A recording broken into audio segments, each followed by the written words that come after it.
com vocês primeiro, dando uma apanhada sobre essa nova reforma da Lei 13.165, que acho que a maioria de vocês viu que ela foi promulgada pouco antes de sair o edital. Ela consta do edital do TRE do Rio Grande do Sul. O que acontece? A gente estruturou o módulo para vocês da seguinte forma: a gente trabalhou, quem teve acesso ao conteúdo da aula antes, está na internet, tem competências da Justiça Eleitoral e a organização, porque isso cai em todos os concursos que a gente viu do CESP.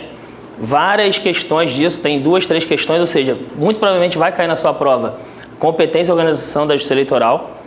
A gente depois trabalha com alistamento eleitoral, que é outra matéria que tem no tópico de vocês e também vem sendo cobrado recorrentemente nas provas do CESP de direito eleitoral.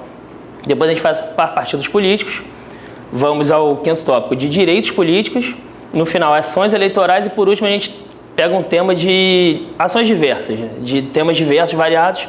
E qual é a ideia disso? A reforma eleitoral, ela não mudou tudo que você sabe de direito eleitoral. Ela mudou alguns pontos em 3 leis fundamentais: no Código Eleitoral, na Lei 9.504 e na Lei 9.096.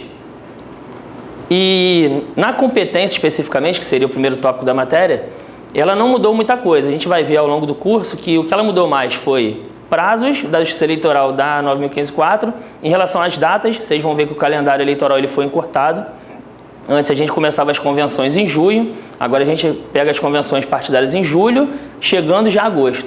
O registro de candidatura, que antes era em julho, passou para agosto. Teve um encurtamento, o Congresso Nacional optou por encurtar esse calendário eleitoral, porque a ideia deles era tentar baratear o custo da eleição. Qual é a forma que eles deram para baratear esse custo? Tentar diminuir o período de propaganda eleitoral. O período em que já há candidatos até o dia da eleição. Nós temos agora menos de 2 meses entre o registro de candidaturas, que é no dia 15 de agosto, e o dia da eleição, que é o primeiro domingo de outubro. Ou seja, é uma eleição que já chegou até 90 dias, a gente passava 2, 3 meses vendo propaganda eleitoral, hoje a gente vai ver por volta de 30 dias, 35 dias. Foi bastante encurtado. A ideia, novamente, do Congresso Nacional era baratear. A gente espera que isso aconteça, mas os doutrinadores ainda não estão certos que isso vai acontecer automaticamente. Começando, eu vou falar primeiro sobre a parte teórica e a gente vai vendo como isso é cobrado nas provas. A primeira parte, da competência da Justiça Eleitoral está na Constituição Federal. A gente vê lá desde o artigo 118, 119, e no Código Eleitoral, nos artigos 29, 30, a gente vai vendo, os órgãos da Justiça Eleitoral. Temos o TSE, como órgão principal da Justiça Eleitoral, os TREs, em cada regional temos 27, são 26 estados mais o Distrito Federal, o juiz eleitoral, a junta eleitoral. Esses 4 compõem a estrutura da Justiça Eleitoral. São 4 órgãos, esses 2 primeiros colegiados, assim como a junta, não pode esquecer a junta. O juiz eleitoral é um órgão singular, ele, juiz sozinho, é um órgão, é considerado um órgão da Justiça Eleitoral. A junta, de caráter efêmero, ela começa 60 dias antes da eleição, quando o presidente nomeia os membros da junta, e vai até a diplomação. Já o TRE, o TSE e o juiz eleitoral são órgãos permanentes da Justiça Eleitoral. A gente vai ver que há uma diferenciação, que a gente não tem um corpo de membros da carreira de magistrados efetivos da Justiça Eleitoral. Nós trabalhamos com juízes emprestados de outros órgãos, e aí a gente vai começar a ver a composição dessa Justiça Eleitoral. Aqui. Vamos lá, o TSE. Ele é composto de, no mínimo,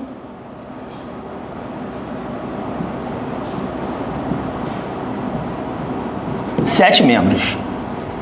Como é que é composto esses 7 membros? São 3 do Supremo Tribunal Federal, 2 do STJ e 2 advogados.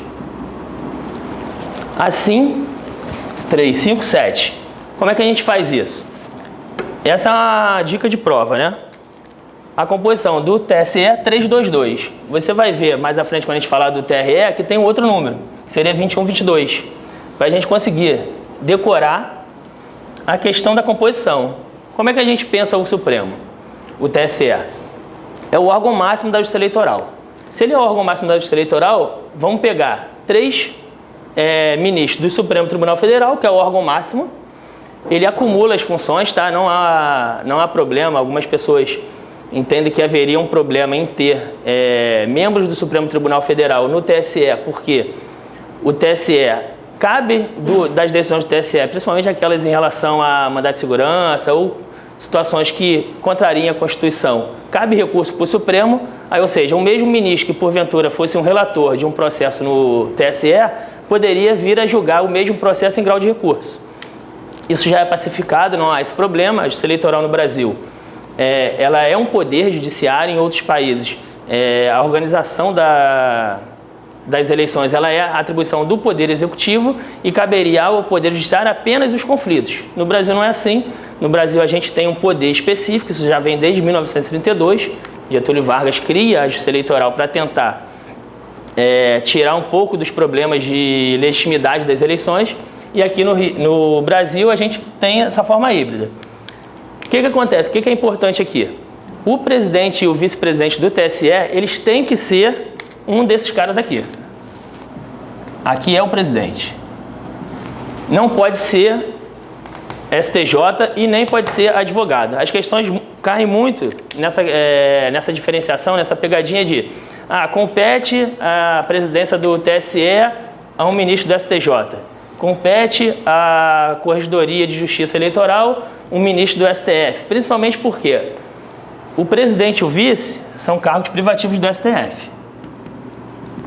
Aí você fala, e o terceiro ministro do STF, o que ele faz? Qual é o nosso raciocínio lógico? Ele é um dos mais poderosos, tem maior hierarquia na estrutura, então o cargo de corregedor seria dele. Não é assim. O cargo de corregedor, pela Constituição, é do ministro do STJ. Não. Vamos lá. Professor, mais uma pergunta, beleza? Pode. Beleza. Ele é o Corregedor-Geral da Justiça Eleitoral. E o que acontece com isso? Isso fica definido qual a estrutura de cada um. Essa eleição para presidente e vice é secreta. Quem elege são os próprios membros do TSE. É uma outra pegadinha de prova, que o que acontece é que eles remetem ao Supremo. Não, quem vai decidir o presidente do TSE são os ministros do Supremo. Não é. O tribunal, ele tem autonomia administrativa, a gente vai ver isso mais à frente em relação às competências privativas e originárias dos tribunais superiores, do Tribunal Regional Eleitoral. Eles têm competência para fazer a eleição dos seus próprios membros. O que acontece é a composição deles, ou seja, quem vai fornecer os ministros do TSE. São o Supremo Tribunal Federal, o STJ e a classe dos advogados, né, que normalmente é a lista sêxtupla, que vai ao presidente da República, o presidente da República escolher 2 desses 6 nomes colocados à disposição para compor o TSE. Então a gente precisa ficar bem atento nisso. Presidente do TSE, vice-presidente do TSE, tem que ser ministro do Supremo Tribunal Federal. Atualmente é o ministro Dias Toffoli e o ministro Gilmar Mendes, são o presidente e o vice-presidente do Tribunal Superior Eleitoral. A corregedoria tem que ser exercida por um ministro do STJ. Aí você vai falar, é o mais antigo? Não, não há essa regra. O que acontece é que, por conveniência, normalmente o que acontece é que é o mais antigo ministro no tribunal. Mas isso não é uma regra que está expressa em lei. Então, se isso trouxer na prova, ignora isso, que isso não está previsto em lei. A regra é eleição secreta entre os ministros do próprio TSE. Ou seja, vai escolher esses 3 aqui, esses 4 votam, e mais um ministro que, por assim dizer, não concorreu. Porque eles têm que colocar o seu nome. Como são 3, eles têm que falar, eu quero ser, eu não quero ser. Muitas vezes o que acontece é que, para botar a pessoa mais antiga, abre-se mão da candidatura e a pessoa mais antiga é eleita por aclamação. A gente já entende que, por exemplo, a próxima, o ministro que vai presidir as eleições provavelmente seja o ministro Gilmar Mendes, que ele é o mais antigo dos 3 ministros do Supremo que estão no TSE, porque em maio acaba o mandato do ministro Dias Toffoli. Os advogados, eles são, como eu falei, lista sêxtupla. Normalmente é mandado para a presidência da República 3-3, não escolhe 6 nomes para ela escolher 2, normalmente isso é dividido em 3. Manda-se 3 advogados para a presidente da República escolher um. Não há um prazo para isso, inclusive há uma série de reclamações dos tribunais superiores sobre a demora na presidência da República em indicar esse nome, porque enquanto esse nome não é indicado, o tribunal trabalha ou com a composição incompleta ou trabalhando com substitutos, e a gente tem, nessa nova reforma eleitoral agora, criou-se para os TREs um problema, porque assim como tinha no TSE que as decisões que importassem cassação de registro, a renovação das eleições, deveria ser tomada pelo órgão completo, ou seja, pelos 7, isso não tinha no TRE e passou a ter com a reforma eleitoral. A 13.165 replicou a mesma determinação que tinha no TSE, replicou para os TREs. Ou seja, para o TRE ter um julgamento, começar um julgamento que importe a cassação do registro, renovação da eleição, tem que estar com os 7 ministros, com 7 membros no caso, né, não é ministro porque é TRE, tem que estar com os 7 membros presentes ao julgamento. Na ausência deles, né, como a gente vai ver na reforma, na ausência de algum deles, vai ser chamado substituto da mesma classe. Se for a ausência do advogado, entra o advogado, se for desembargador, entra o desembargador. Sem isso, sem essa composição completa, não pode começar o julgamento que leve à cassação do registro ou à renovação das eleições. É uma segurança que o Poder Legislativo trouxe para que esse fato tão grave, que é cassar um registro de um candidato ou renovar umas eleições, tenha maior legitimidade por parte dos tribunais. Porque antes era a maioria dos presentes, se tivesse 4 membros, às vezes por decisão de 2-1, 3-1, você renovava uma eleição, e aí a ideia que o Poder Legislativo tem é que isso não daria legitimidade a você renovar uma eleição. A gente vai passar agora dos TREs. Pode usar o quadro todo, né? Esse negócio de usar o quadro todo não dá certo, não. Vou me bananar aqui. Vamos lá. TRE. A gente viu no TSE que era 322. No TRE é 21, 22. Como é que é isso? 2 desembargadores do Tribunal de Justiça, um juiz federal, 2 juízes de direito, também do Tribunal de Justiça, e 2 notáveis saber jurídico.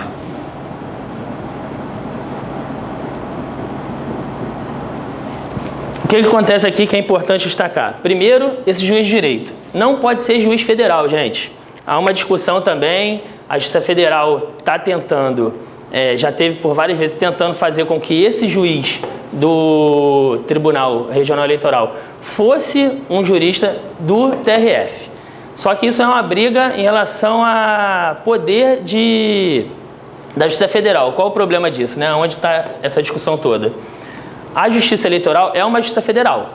Apesar dela não ter quadros próprios, ela é uma Justiça Federal, ela compõe uma Justiça especializada, assim como a Justiça do Trabalho e a Justiça Militar. Então, qual é a discussão em relação à Justiça Federal? A Justiça Federal, alguns membros da Justiça Federal pensam que a Justiça Eleitoral deveria ser federalizada, ou seja, deveria ter mais participação da Justiça Federal nos quadros da Justiça Eleitoral, tanto no primeiro grau quanto no segundo. Aí vem o contraponto. A Justiça Estadual fala que a Justiça Federal não tem a capilaridade necessária para adequar ao grande número de zonas eleitorais, ao grande número de localidades que são amparadas pela Justiça Eleitoral. E essa capilaridade a Justiça Estadual teria. Então cria-se uma briga, mas assim, para fins de concurso é bem claro, esses juízes de direito têm que ser juízes do Tribunal de Justiça do Estado. Eles não são, em hipótese alguma, juízes federais. O que você tem que tomar cuidado é que, nessa situação aqui, em alguns órgãos, o que acontece é que não é o juiz federal. Acontece o tribunal aqui do Rio de Janeiro, por exemplo, tem um tribunal regional na sua localidade, no seu município, junto com a capital e junto com o TRE. Então, aqui no Rio de Janeiro, por exemplo, é um desembargador federal. No Rio Grande do Sul, salvo engano, o TRF fica em Santa Catarina, no Paraná, não fica no Rio Grande do Sul. Paraná, né? fica no Paraná. Então lá vai ser um juiz federal, não vai ser um desembargador. Então vocês podem ficar tranquilos que a organização é a mesma. Então, ó, 221, 22, 21, 22. Isso é bom para você guardar a composição e não confundir. Por exemplo, que acontece também muito em prova, de misturar a separação do desembargador com o ministro. Aí bota assim, são 3 desembargadores. E tem um erro no Código Eleitoral, se vocês perceberem na redação, quando fala dos TREs, ele fala assim, vai ser composto por 2 desembargadores, por um juiz federal, por 2 juízes de direito, por 2 notáveis. Logo mais à frente, num artigo à frente, ele fala sobre a separação interna dos cargos e fala dos 3 desembargadores. Isso foi um erro de digitação na hora de fazer a lei. Porque não tem 3 desembargadores. Até porque a composição ficaria maior, ficaria 8, ficaria inclusive número par. Porque um órgão colegiado seria bastante complicado, né? Não tem. São 2 desembargadores. E aí vamos lá fazer a mesma comparação com o TSE. Presidente e vice-presidente do tribunal. Tem que ser os desembargadores. Também por eleição secreta entre os membros do próprio tribunal. Também cai em prova, o presidente do Tribunal Regional Eleitoral vai ser escolhido em votação secreta no Tribunal de Justiça. Isso não existe. Seria usurpação da competência dos tribunais. Imagina que coisa maluca. Um Tribunal Regional Eleitoral autônomo vai ter o seu presidente escolhido por um outro órgão. O órgão já empresta os seus membros para a gente comprar o Tribunal Regional Eleitoral. Seria muito mais... dá muita mais competência se ele tivesse que escolher ainda o presidente. Não. Esse presidente, esse vice é escolhido em eleição secreta também aqui. O corregedor não há uma regra específica sobre a quem compete. A maioria dos tribunais é o vice-presidente, assim como o Rio Grande do Sul. No Rio Grande do Sul, se vocês olharem o regimento interno do Tribunal Regional Eleitoral do Rio Grande do Sul, o cargo de vice-presidente é do desembargador que perdeu a eleição. Faz a eleição, quem ganhou para presidente vira presidente do tribunal, o segundo colocado vira corregedor. Mas isso não é uma regra que está prevista na Constituição nem no Código Eleitoral. Isso aí fica a critério do regimento interno de cada regional. Passando para uma questão que sumiu.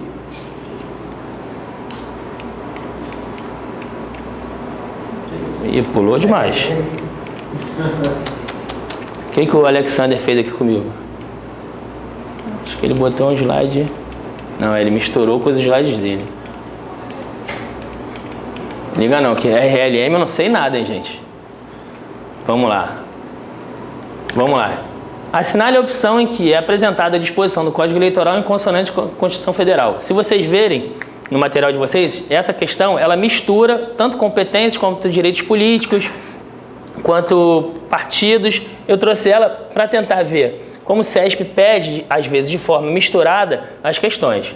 Mas vamos lá. Compete privativamente ao TSE organizar sua secretaria e corregedoria geral e propor ao Congresso Nacional a criação e extinção dos cargos administrativos e fixação dos respectivos vencimentos. Isso aqui é o texto literal das competências do TSE previsto no Código Eleitoral. Não tem nenhuma pegadinha. Se você vê nas outras situações que a gente vai encontrar. Os militares são alistáveis desde que oficiais, aspirantes, oficiais, guardas marinhos, subtenentes, sargentos, alunos das escolas militares de ensino superior. A gente vai ver mais à frente, quando falar de direitos políticos, que a Constituição faz a seguinte distinção. O inelegível, para fins militares, são aqueles conscritos. Ou seja, não é o fato da pessoa ser oficial que vai dar a ela a condição de elegível. A questão é o contrário. Não é elegível aquele que é conscrito. Que, em regra, são a pessoa que está naquele serviço militar obrigatório de 18 anos ou os aspirantes oficiais que estão trabalhando nas escolas de formação. Muitas escolas de formação de oficiais da reserva, o primeiro ano deles na escola é considerado um serviço militar obrigatório. Essas pessoas são conscritas. Se a gente for ver aqui o rol de cargos que tem aqui, a gente está falando, por exemplo, que soldado não poderia votar. E soldado, por si só, se ele não for soldado conscrito, ele pode votar normalmente. Então, essa questão aqui estaria errada. A C. Eleitor que deixa de votar e não se justifica para justiça eleitoral, no prazo estabelecido por lei, incorrerá em multa imposta pelo juiz eleitoral e calculado sobre o valor do salário mínimo. A gente vai ver, quando falar de alistamento eleitoral, que o salário mínimo não pode ser indexador de nenhuma multa eleitoral para fins de eleição, porque, por força constitucional, essa indexação foi proibida. As multas eleitorais têm uma outra base de cálculo, não pode ser o salário mínimo. As outras opções, né? O presidente e o vice-presidente do TSE são escolhidos por eleição entre os ministros do Supremo, aqui que eu estava falando para vocês, tá vendo? Entre os ministros do Supremo e o Corregedor-Geral da Justiça Eleitoral, indicado pelo presidente, ou seja, dá a entender que não há eleição. Está toda errada essa questão. E a letra E, compete ao TSE processar e julgar originalmente os crimes eleitorais. E aí eu vou pedir a atenção de vocês para essa questão aqui, que a gente vai falar depois, amanhã, sobre a questão dos crimes eleitorais. Se você for pegar as competências do TSE, tem uma linha D, que é a cópia literal desse artigo. Aí você fala, não, então tá certo, a questão tinha que ser anulada. O problema é que a Constituição, o Código Eleitoral é de 65, desculpa. A Constituição é de 88. A Constituição Eleitoral mudou a competência para esse tipo de crime. Se for do TSE, vamos lá, se for do TSE, a competência é do Supremo. Se for de TRE, a competência é do STJ. Então, se você se basear só no Código Eleitoral para estudar, você pode estar correndo um erro, porque, e não foi revogado, se você for ver, não tem nenhuma anotação, mesmo no site do Planalto, né, que tem as legislações mais atualizadas, com as anotações de revogação. Como isso foi antes da Constituição, ele não foi recepcionado. Então não houve uma revogação expressa pela Constituição desse item. Só que em uma leitura sistemática com a Constituição Federal, a gente vê que esse item, embora esteja correto com o Código Eleitoral, ele está em desacordo com o ordenamento jurídico porque ele não pega a Constituição Federal. Entrando nessa parte de competências, esse negócio aqui balança, hein? Vamos tratar. Então, o gabarito é a letra A, tá, gente? O gabarito tá no final da matéria, da apostila também tem o gabarito é a letra A. Vamos falar agora um pouco das competências dos tribunais e das juntas eleitorais. Também é uma matéria que cai bastante em prova. A gente está pegando primeiro essa matéria, embora ela seja... se você for ler a lei, ela se explica muito bem. Há algumas pegadinhas que são importantes porque ela é uma matéria que cai muito em prova. A gente, estudando as provas do CESP, pelo menos 2 ou 3 questões sobre esse tema caem nas provas. A gente vê competência e é interessante ver isso porque é mais ou menos você ter o conhecimento do tribunal que você está ingressando. Você está querendo entrar no Tribunal Regional Eleitoral, você tem que saber mais ou menos qual é a competência, de quem é a competência disso, eu estou fazendo a coisa certa, não seria eu, seria outro órgão. Então ele cai muito nas questões do CESP. A gente tem as competências dos tribunais, ela tem originária,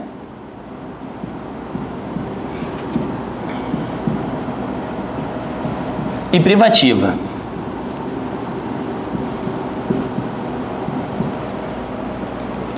Para fazer uma distinção bem simples entre as duas, a originária, a gente pode separar as competências que são dos tribunais regionais eleitorais e do Tribunal Superior, aquelas que são efetivamente daquele atividade fim dele, ou seja, do poder judicial dele, que é julgar, que é ver em grau de recurso as situações vistas pelo órgão imediatamente inferior, e a privativa, por sua vez, são aquelas questões que são voltadas para administração interna, para organização do pleito eleitoral, organização das eleições, organização da estrutura da justiça eleitoral, de forma a organizar os serviços eleitorais. Essa é a principal distinção entre originária e privativa.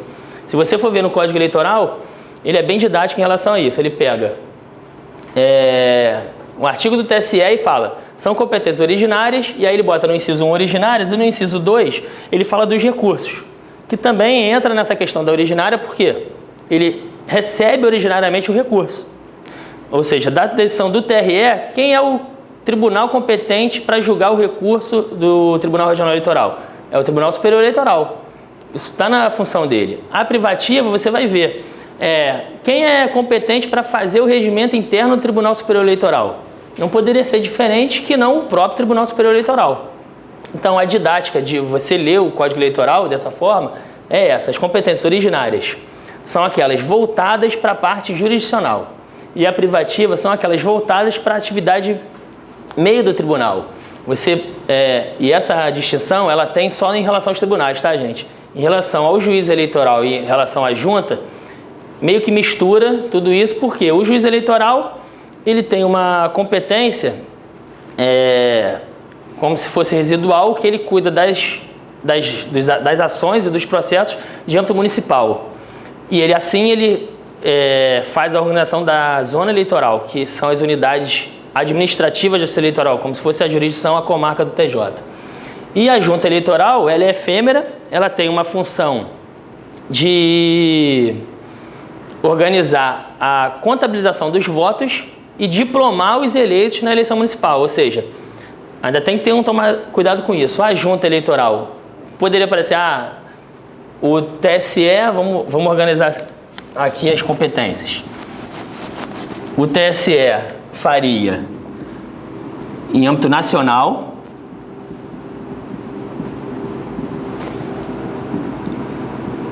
TRE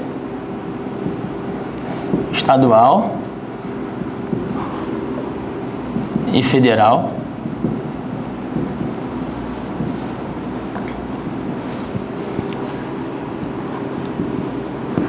juiz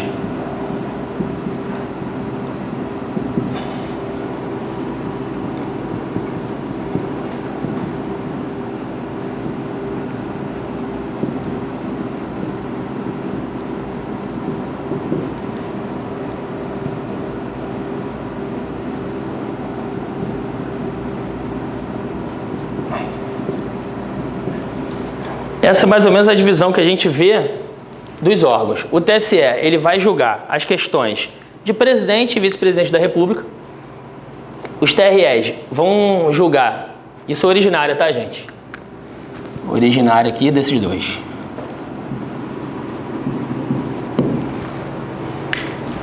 Os TREs vão julgar os mandatos federais e estaduais, ou seja, senador, deputado federal, deputado estadual e governador. TRE que julga. O juiz eleitoral vai julgar as ações dos prefeitos, dos vice-prefeitos e dos vereadores, e a junta eleitoral ela vai fazer, e aí vocês têm que tomar atenção, porque embora o juiz processe toda a parte de prefeito, vereador e vice-prefeito, quem diploma essas pessoas é a junta eleitoral. Ou seja, o juiz vai julgar, ele vai verificar o registro de candidatura, vai verificar as condições de elegibilidade, as questões de inelegibilidade, vai verificar as prestações de contas posteriormente à eleição, vai verificar no poder de polícia dele toda a propaganda desses entes, só que quem vai diplomar é a junta eleitoral. Então vocês têm que ficar atentos a isso, porque nesse raciocínio acontece muito, vocês vão ver nas questões que a banca tenta inverter a ordem dessa situação em relação não, quem tem que diplomar é o juiz e do juiz, da adesão do juiz, cabe um recurso para a junta. É sempre para cima, tá, gente? Questão de recurso sempre para cima. O que vai acontecer é que a junta, como ela tem um poder muito restrito, ela faz a totalização dos votos e ela diploma os eleitos. Não vai haver, por exemplo, a junta decidindo sobre registro de candidatura. Não vai ser a junta que vai fazer isso. Então, quando você pegar o processo de justiça eleitoral, não vai ter registro de candidatura, por exemplo, da junta para o juiz. O que vai ter da junta para o juiz, o que pode acontecer, é uma eventual impugnação de uma votação. O delegado do partido político impugnou uma votação de um eleitor, uma identidade do eleitor. Ele tem que registrar isso na hora da junta eleitoral. Se ele não fizer na hora da anotação, ele perde esse direito. Isso vai ao juiz eleitoral para ele verificar se a junta indeferir. Isso pode vir ao juiz eleitoral se a junta indeferir.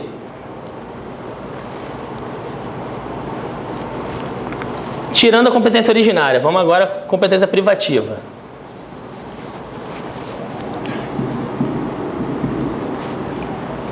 A competência privativa do TSE, aí morre essa questão de nacional, estadual, municipal. E aí a questão passa a ser interna. Ela vai fazer no próprio TSE e tem uma pegadinha aqui em relação ao TRE e ao TSE em relação à liberação dos juízes eleitorais. O TRE, por exemplo, que tem que pedir um membro do TRE que tem que pedir uma dispensa, quem dá a dispensa é o TRE, mas ela passa por aprovação do TSE. Isso é uma questão que vocês têm que tomar cuidado, porque, da mesma forma como eu falei, é privativa, então cada um na sua, há algumas exceções que é onde normalmente a banca trabalha. Então, TRE, tem que ser um afastamento do membro do TRE. Ele vai pedir o afastamento ao tribunal dele, o TRE vai concordar, mas esse A6 tem que passar por aprovação do Tribunal Superior Eleitoral. Então, ele precisa também aprovação do afastamento do TRE. Sem isso, ele não pode ser afastado. O TRE, a mesma coisa, regimento interno. E a competência privativa também, como a gente sabe, a Justiça Eleitoral ela tem um poder regulamentar, que é o poder de editar resoluções para complementar as leis, para explicar melhor o conteúdo dessas leis. O que acontece? Na competência privativa, se a gente for ver, tem a competência de responder a consultas. Essa resposta às consultas, ela é restrita, ela é do âmbito privativo, tá? Não é originário. Ela é privativa de TSE e TRE. Juiz eleitoral e junta eleitoral não responde à consulta.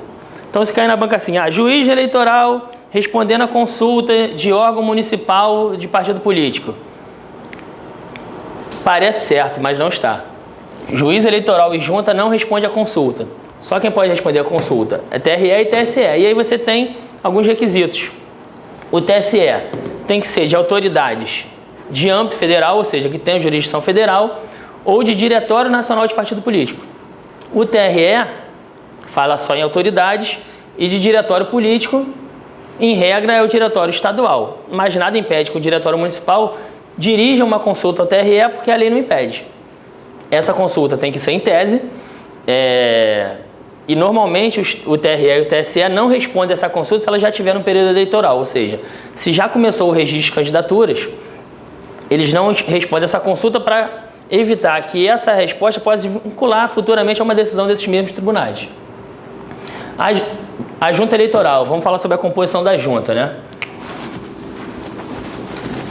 A junta eleitoral, ela é composta por um juiz de direito, que não necessariamente é juiz eleitoral. A legislação fala um juiz de direito com as prerrogativas da carreira de magistratura, ou seja, que eles já sejam inamovíveis, que não tenham redutibilidade dos vencimentos, e é composto ainda de 2 ou, isso é importante frisar, 4 membros de notória idoneidade moral. Ou seja, a junta eleitoral ela é 3 ou 5. A junta é composta, total dela, 3 ou 5. A gente não pode esquecer disso porque o juiz de direito, ele é presidente da junta, mas ele compõe a junta. Por isso ela é um órgão colegiado. Esses 2 ou 4 não estão para auxiliar o juiz, eles compõem o órgão junta eleitoral. Então a junta ela é composta por 3 ou 5 pessoas, sendo um juiz de direito, que tem que ser o presidente, e 2 ou 4 membros do poder. Como é feito isso? Como é feita essa montagem da junta, que é uma outra coisa que cai bastante em prova. A junta eleitoral, ela tem que ser aprovada pelo TRE e nomeada pelo presidente desse TRE. Ou seja, 60 dias antes do pleito, esses nomes têm que ser nomeados pelo presidente. 60 dias antes é nomeação. Pelo presidente do TRE. Só que o que acontece? Vamos pensar na lógica. 60 dias antes, esses caras têm que ser nomeados. Como é que esses nomes vão chegar ao presidente do TRE? Ele não pode chegar, imagina o Tribunal do Rio Grande do Sul, por exemplo, que tem mais de 300 municípios. Cada município, em regra, vai ter uma junta eleitoral para fazer a totalização naquele município. Esses 60 dias já é para você nomear essas pessoas. Então, a legislação traz 10 dias antes, esses nomes têm que ser submetidos à apreciação do Tribunal Regional Eleitoral para que eles sejam aprovados, a lista de todos os componentes da junta, para que sejam aprovados pelo TRE, ou seja, 10 dias antes desses 60 dias, tem que ser submetidos ao plenário para aprovação, não é nomeação. Pelo plenário.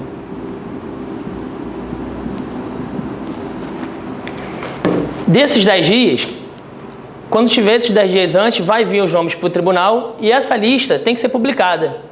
Porque dessa lista vai contar prazo para os partidos políticos impugnarem nomes. Porque há regras para a composição dessas juntas eleitorais. Como, por exemplo, o juiz tem que ter aquelas prerrogativas do juiz de direito. Ele, apesar de ele não ser obrigado a ser juiz eleitoral, ele tem que ter essas prerrogativas. Então, vocês não confundam quando falam assim, o juiz de direito é o juiz eleitoral. Não necessariamente. É preferível que seja, mas não é obrigatório. Então, pode ser qualquer um. Agora, para compor esses 2 ou 4 membros, há uma série de regras para tentar manter a lisura do pleito. Como, por exemplo, servidor da Justiça Eleitoral pode compor a junta? Servidor da Justiça Eleitoral não pode compor a junta eleitoral. Parente de candidato, depende do grau de parentesco. Segundo grau. Parente até segundo grau não pode, inclusive cônjuge, tá, gente? Cônjuge também não pode compor a junta eleitoral de candidato. E parente, Justiça Eleitoral, diretório, membro de diretório. Isso aí é interessante chamar a atenção pelo seguinte: a lei fala em membro do diretório, ou seja, se a questão vier filiado a partido político e só mencionar isso, pode ser membro de junta? Pode, não tem nenhuma restrição. O que a lei não restringe, a gente não pode interpretar restritivamente. Então, membro de diretório de partido político não pode compor a junta. Filiado a partido político, simplesmente, um filiado, ele é um candidato, ele é um filiado daquele que ajuda o partido político todo mês. Esse fato dele ser filiado o impede de ser candidato, de ser membro de junta? Não impede. Então, muitas vezes acontece da pessoa pedir dispensa de ser nomeado membro da junta eleitoral por ser filiado. Essa justificativa por si só não procede. O juiz, se quiser, para tentar manter a lisura do pleito, pode até abrir mão dessa pessoa e nomear uma outra que não tem filiação partidária. Mas nada o obriga a fazer isso. Entendeu? Ele estando nessa lista aqui de 10 dias antes e ninguém impugnando, não haveria nenhum problema dessa pessoa filiada a partido político ser componente da junta eleitoral. Tá bom? Tranquilo? Vamos avançando. Vamos ver como é que isso cai agora nas questões.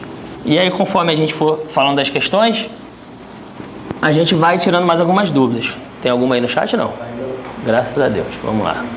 Vou pegar aqui que esse negócio aqui do Ruas